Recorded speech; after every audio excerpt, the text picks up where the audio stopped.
Hi, it's Hans at ahappierman.com. Today's topic is another high school classmate died. Well, I've got a lot of videos about death and dying, and I think I just need to keep talking about it to remind me and you that we don't have that much time left, right? So high school, it was my high school classmate. It was a fellow who was 1 year older than me, so I was, so when he was a senior, I was a junior. So 1 year older. Very, very, very nice guy. He was like in our senior year, we had a really good basketball team, and he was one of the star basketball players to propel our team into the state championship and all of that. And I was on the team, but like the 12th man. I wasn't very good at basketball. Football was my sport. But anyway, he passed away. It sounds like he had brain cancer and had been suffering with this for 5 years, and thought it might have had enough treatment to go away, but in the end it didn't.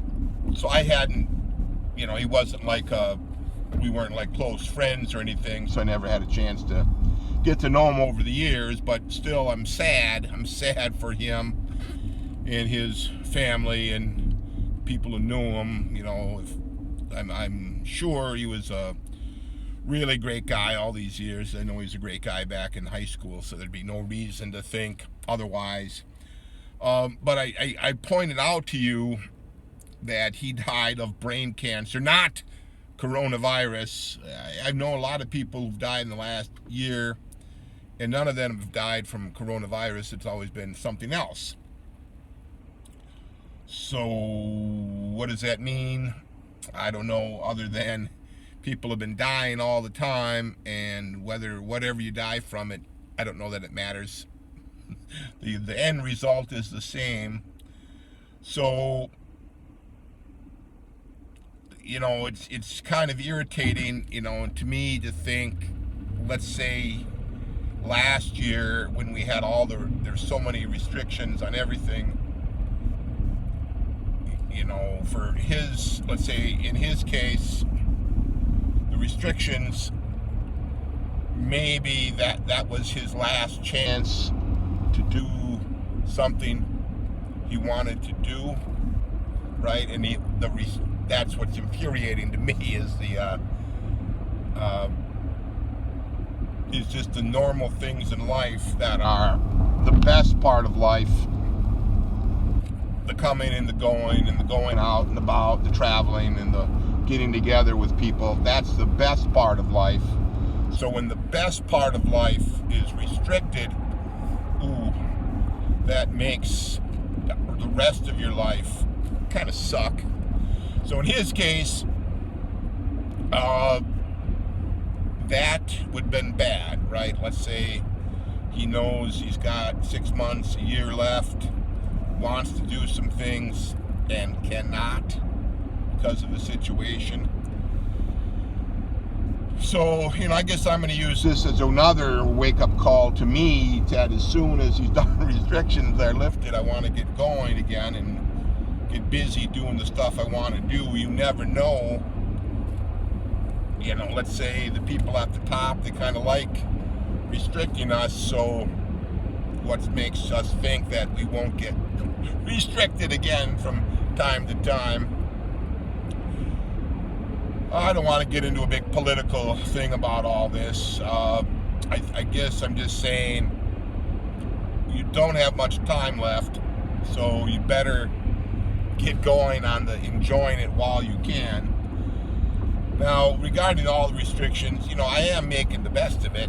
I have been enjoying my life as best I can in all this time, so it's not like it's all bad. It's not all bad. It's been mostly fine.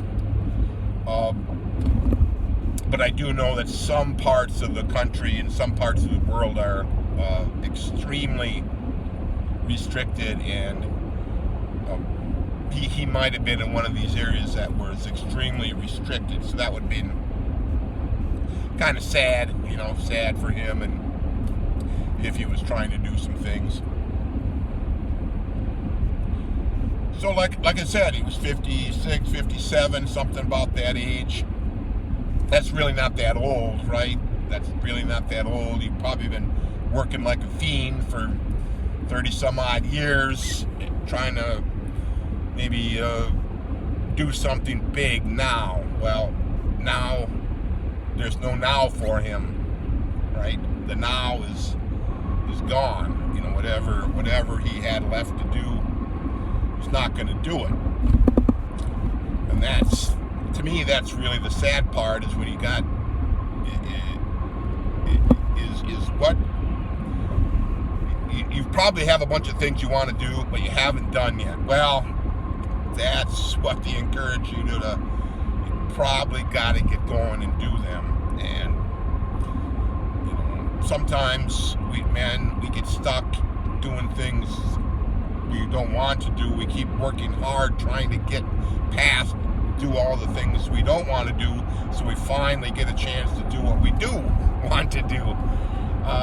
I think you have to turn that whole idea on its head. Do the things you want to do first. Make sure those are done first before you do the stuff you have to do. I know this flies in the face of everything we've been taught and everything that's forced on us. But if you could somehow get your life oriented more that way, man, it's going to be so much better. So much better. Truthfully, I don't have it that way yet. I mean, I'm trying, I work at it. Sometimes I have tremendous success getting the things I want to do done, but sometimes I don't. I just think you're better off trying to do as much of the good stuff that you want to do as often as you can, because you just don't know. You just don't know how much time there is left for you. And then even if you have this tremendously long life, that just gives you more time to do the things more, right? More. So if you can do things more, well, that's even better, right? So I would give that idea some serious thought, all for now.